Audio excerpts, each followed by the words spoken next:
নরসিংদীর সদর উপজেলার চরাঞ্চর আলোকবালিতে আধিপত্য বিস্তারকে কেন্দ্র করে বিএনপি ও আওয়ামী লীগের সংঘর্ষে বিএনপির এক কর্মী গুলিবিদ্ধ হয়ে নিহত হয়েছেন। এ ঘটনায় অন্তত ৩০ জন আহত হয়েছেন।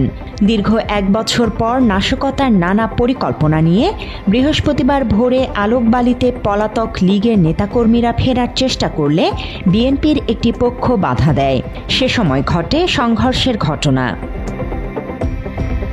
নিহতের ছেলের অভিযোগ, তার বাবা নামাজ থেকে বের হওয়ার পর গুলি করে হত্যা করা হয়েছে।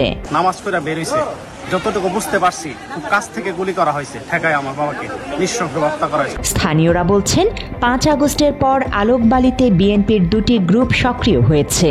একটি পক্ষ নেতৃত্ব দিচ্ছে ইউনিয়ন বিএনপির আহ্বায়ক শাহ আলম চৌধুরী, অপর পক্ষের নেতৃত্বে সম্প্রতি বহিষ্কৃত সদস্য সচিব আব্দুল কাইয়ুম মিয়া। মেঘনা নদী থেকে অপরিকল্পিতভাবে বালু তোলা সহ নানা অভিযোগে দলীয় পদ থেকে বহিষ্কৃত হয়েছেন কাইয়ুম। মাত্র ৩০% টাকায় জমির মালিক হয়ে নতুন বাংলাদেশের গড়ে তোলার স্বপ্ন দেখা বাংলা বসতি। এরপরও স্থানীয় বিএনপির রাজনীতিতে তার সক্রিয় থাকার বিষয়টি মানতে পারছিল না শাহ আলম। তাই কাইয়ুমকে ঠেকাতে আলমের হস্তক্ষেপে বৃহস্পতিবার ভোরে এলাকায় ফিরতে শুরু করেন আত্মগোপনে থাকা স্থানীয় আওয়ামী লীগের নেতাকর্মীরা। খবর পেয়ে এতে বাধা দেয় কাইয়ুমের সমর্থকেরা। এ সময় উভয় পক্ষ চ্যাটা, আগ্নেয়াস্ত্র ও দেশীয় অস্ত্রশস্ত্র নিয়ে সংঘর্ষে জড়িয়ে পড়ে। এতে ইদন মিয়া সহ অন্তত ৫ জন গুলিবিদ্ধ হয়েছে।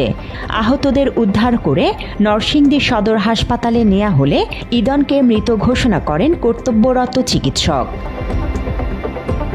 পুলিশ বলছে, এলাকায় আধিপত্য বিস্তারকে কেন্দ্র করে সংঘর্ষে জড়িয়েছে দুই পক্ষ। এ ঘটনায় গুরুতর আহত ২ জনকে নেওয়া হয়েছে ঢাকায়। জান্নাতুল ফেরদৌস, বাংলা এডিশন।